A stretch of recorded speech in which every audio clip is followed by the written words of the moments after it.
Olá, eu sou o Sérgio e dou as boas-vindas em nome do grupo da Amizade Francisco de Assis a você que veio assistir a mais uma palestra da nossa instituição. Neste período onde estamos afastados por alguns dias devido à pandemia virótica que a nossa comunidade está passando. Então nós vamos fazer uma série de vídeos, esse é o segundo vídeo, onde nós vamos abordar algum tema do interesse humano. E antes de nós iniciarmos, como é comum fazermos todos os sábados nas nossas reuniões, nós vamos realizar a nossa prece de início da nossa atividade de hoje. Então convidamos a todos em seus lares que elevemos os nossos pensamentos ao Altíssimo, nosso Pai de infinita bondade, justiça, amor e misericórdia, que nos tem como filhos bem-amados em todos os seus reinos, em todos os seus espaços infinitos. E aqui estamos, Senhor, para te louvar e agradecer por mais um dia em nossas existências.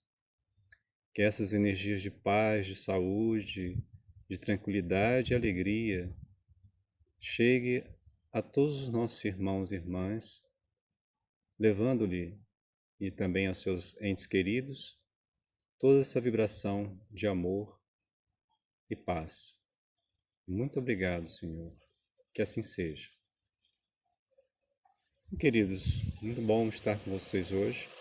Antes de nós iniciarmos o nosso tema, nós vamos recordar, que nós estamos temporariamente com as atividades do Grupo da Amizade Francisco de Assis de atendimento ao público, na nossa sede, suspensas, até termos uma posição da Prefeitura de Lusiânia ou do Governo do Estado de Goiás com relação ao isolamento que todos devemos manter até que as autoridades do nosso país se organizem na área da saúde a fim de terem condições de melhor atender a comunidade nas suas carências de saúde, que agora as demandas tendem a aumentar.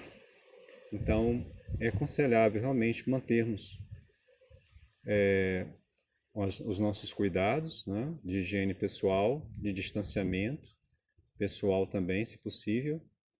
E se formos retornar às nossas atividades normais, alguns setores, tudo indica, irão retomar paulatinamente durante as próximas semanas, que o façam guardando os devidos cuidados de higiene, principalmente a higiene das mãos, usar água e sabão, um bom banho, limpeza de sua casa, de todo o lote onde você reside ou o apartamento, a fim de que a saúde permaneça e o bem-estar junto a cada um de nós. Lembrando que na nossa casa existe um departamento de assistência social que está atuante neste período. Estamos com algumas ações de amparo. Se você tem algum interesse de colaborar ou gostaria de alguma informação, por favor nos procure por meio da nossa irmã Valéria, que é responsável por este departamento em nossa casa. Então, dando início ao nosso estudo de hoje, nós vamos lembrar que na Grécia houve um diálogo muito interessante entre Sócrates e seus discípulos Adimanto e Glauco. E naquele diálogo filosófico, buscava-se, como até hoje se busca, entender um pouco sobre o que é a justiça, como ela se desenvolve na nossa sociedade, no nosso mundo individual, na nossa vida íntima, na nossa vida social e com nossas famílias, como o homem e a humanidade se lida com a questão da justiça. Então foram colocadas aí diversas dificuldades em encontrarmos um conceito que atendesse à universalidade do pensamento da justiça em todas as circunstâncias. Uma história que foi foi lembrada neste diálogo que nós trazemos aqui, e nós intitulamos O Senhor do Anel, talvez tenha sido a origem, até mesmo a inspiração para a criação daquela série de filmes, de livros que tanto foram apreciados pela sociedade, né? É levada à lembrança da história de Giges, o Lídio, porque vivia numa região chamada Lídia.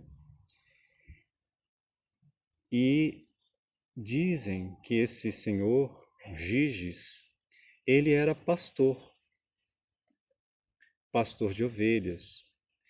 E ele estava a pastorear as suas ovelhas, quando o tempo fechou, caiu uma grande tempestade naqueles campos, e ao mesmo tempo houve um abalo sísmico, um terremoto, no qual se fendeu o solo e ele foi precipitado por uma fenda que se abriu no solo, um buraco grande, e caiu numa caverna onde existiam diversas relíquias preciosas, joias, tesouros.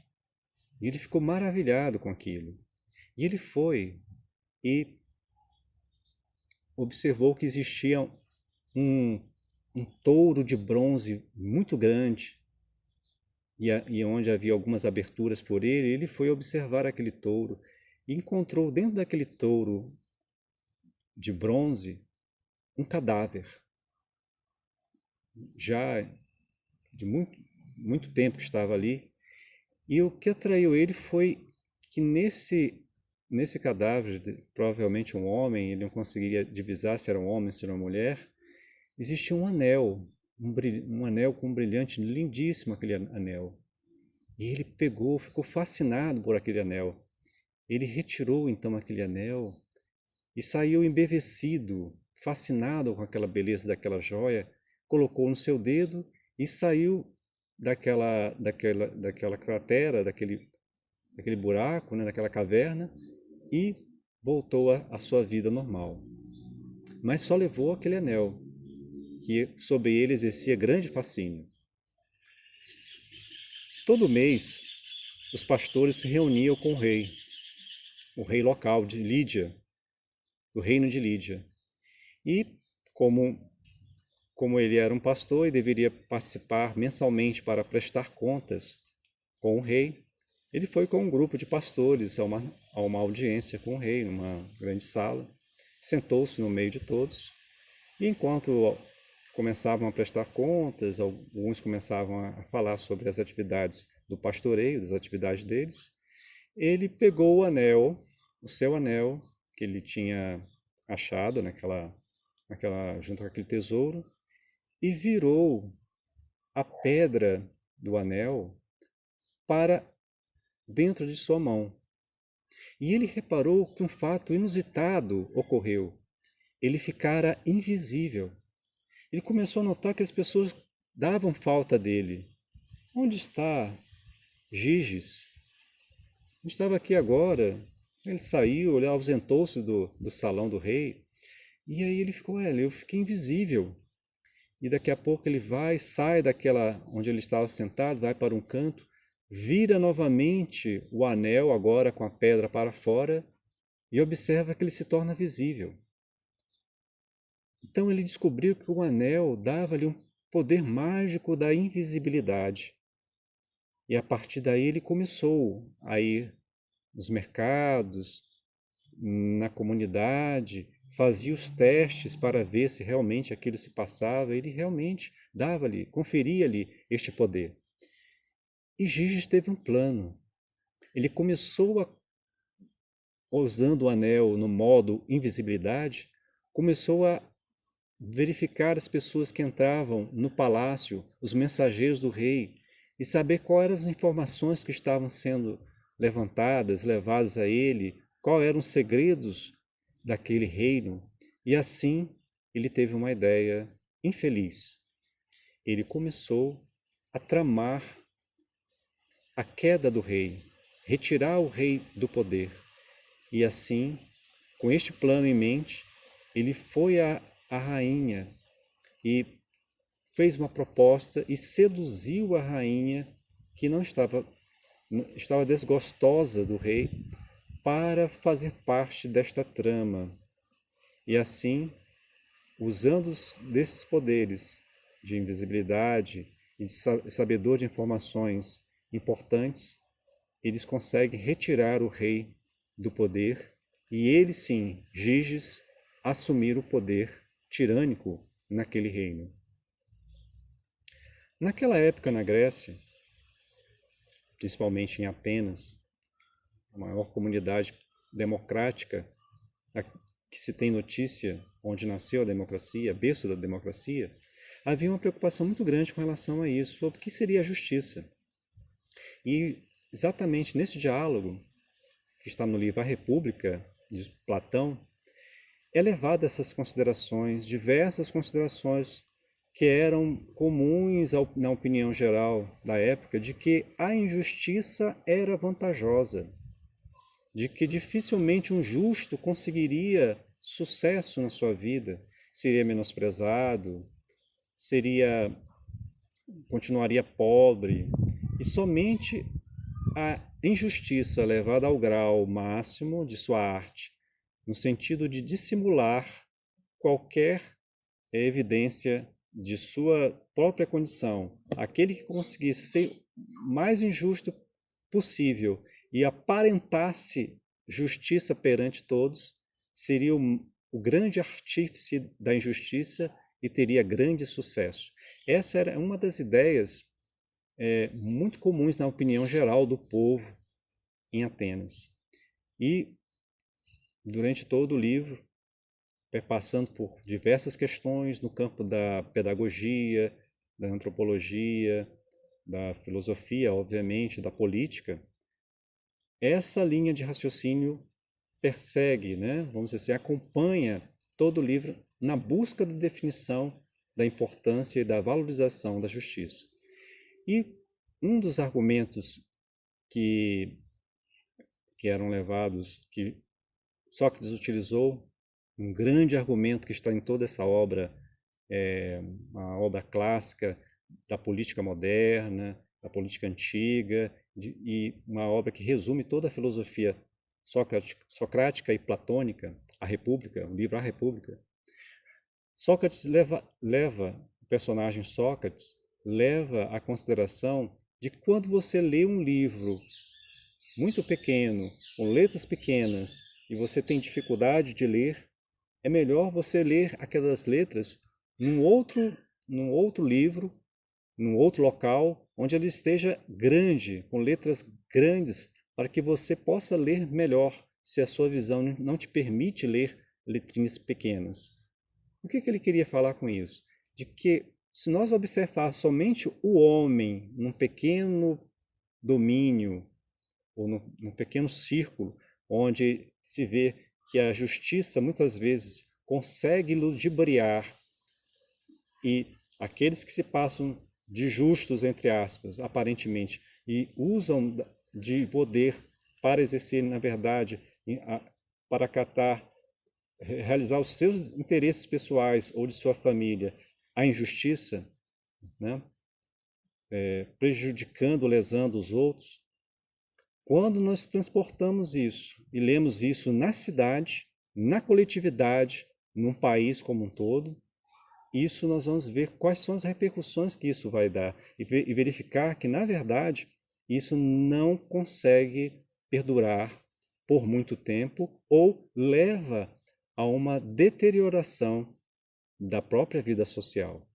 Então, com base nesse argumento, ele vai desenvolvendo diversas fases deste argumento até realmente encontrar que na cidade estes argumentos, que são poderosos, se nós formos verificar no livro A República, levariam a crer, em primeiro momento, que quem é aquele que se dá bem, que consegue disfarçar os seus pequenos roubos, os seus pequenos deslizes, a sua falsidade ali, com um verniz social, uma boa educação, etc., mas que, na verdade, são pessoas falsas no seu mundo moral, elas poderiam ter algum lucro, ser mais vantajoso. E ele vê que na cidade isso não tem como prosperar. E assim ele vai montando como é que deve ser uma cidade no qual o valor da justiça ele é ensinado, vivenciado e empregado no dia a dia da comunidade. É um dos ideais do Estado, que nós chamamos de Estado platônico, na política, estudando a filosofia política. Pois bem, então assim, e nós? Né? Como é que nós nos encontramos com relação à justiça? Né? Como nós nos sentimos em determinadas situações onde nós devemos agir, devemos opinar, devemos fazer? Será que nós somos aquelas pessoas que, perante a sociedade, perante a nossa família, temos uma postura e fora do olhar dos outros, né? Longe, na invisibilidade da nossa vida social, privada, nós temos um comportamento contrário ou então prejudicial? E onde estão as leis que regem, né, que prevêem que todos nós deveremos nos portar de tal maneira que não lesemos o nosso semelhante ou a sociedade? Então, muitos teóricos vieram tratar dessa matéria. E uma coisa é muito importante: a doutrina espírita nos mostra que nós nascemos na nossa consciência com as leis de Deus inscritas. O que isso quer dizer? Quer dizer que nós temos no nosso DNA espiritual, vamos dizer assim, no nosso mente espiritual, aquelas informações que nos foram colocadas por Deus. As leis de Deus, da vontade de Deus, estão na nossa consciência. Isso nos é explicado pelos Espíritos no livro dos Espíritos. Então, essa lei natural ela é percebida por muitos teóricos da política, da vida social, né, que já traçaram alguns pontos que nós vamos trazer aqui rapidamente para a reflexão.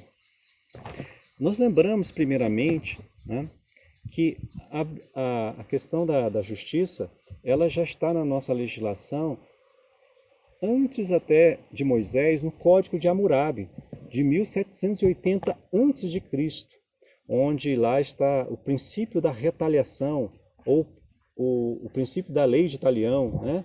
Da onde vem retaliação, onde cada um, né, paga o bem com o bem, o mal com o mal, olho por olho, dente por dente.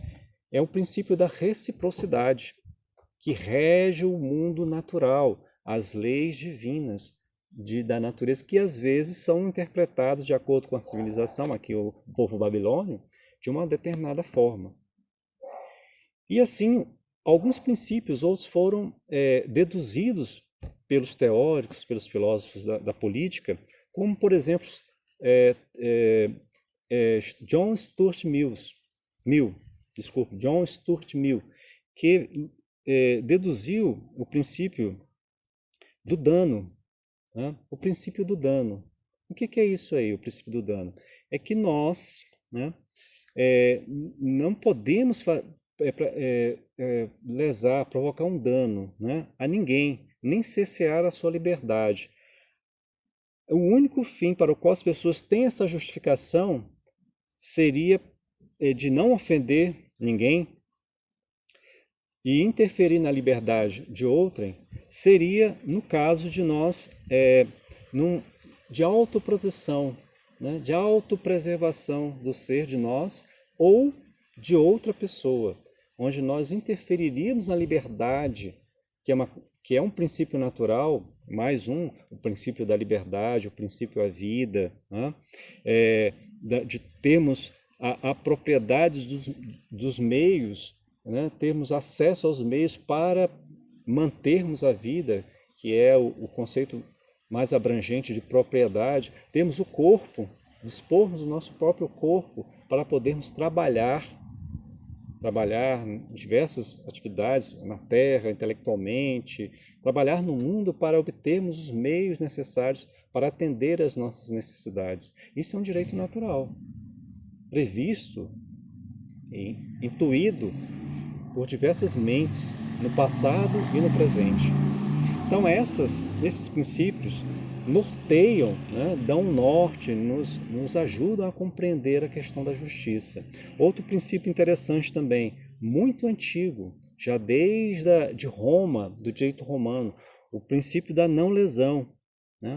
O princípio da não lesão também está lá no código chamado Código do Imperador Justiniano, onde eles nos fala, né, que ninguém é dado o direito de ofender, de lesar. É o princípio da não temos o direito de lesar a ninguém, nem o patrimônio do outro. É um direito natural que a gente tem de preservação. Né? E eu não tenho o direito de lesar ninguém, de ficar devendo ninguém. Porque ficar devendo alguém é lesar o patrimônio do outro. Nem tirar sem a permissão, sem o respeito à liberdade do outro, retirar algum bem de alguém para meu uso, sem que aquele detentor daquela coisa, daquele objeto, me ceda aquilo, ou por trabalho meu, ou por generosidade, por caridade. Eu não posso entrar na esfera dele, porque ele não está me vendo, ele não está me observando, e subtrair aquele bem da sua propriedade. Isto é ir contra o princípio da não lesão. Eu não posso provocar um dano, uma lesão.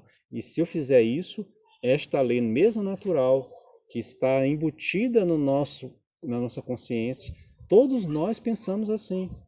Todos nós sentimos assim, mas nem todos agem dessa forma.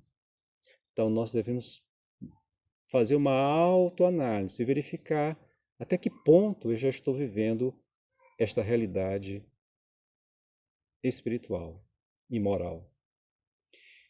Então, concluindo o nosso pequeno diálogo, nós vamos lembrar agora a história de um grande rei que nos é contado por nosso querido amado Mestre Jesus. Um rei que reuniu os seus súditos para prestar-lhe conta.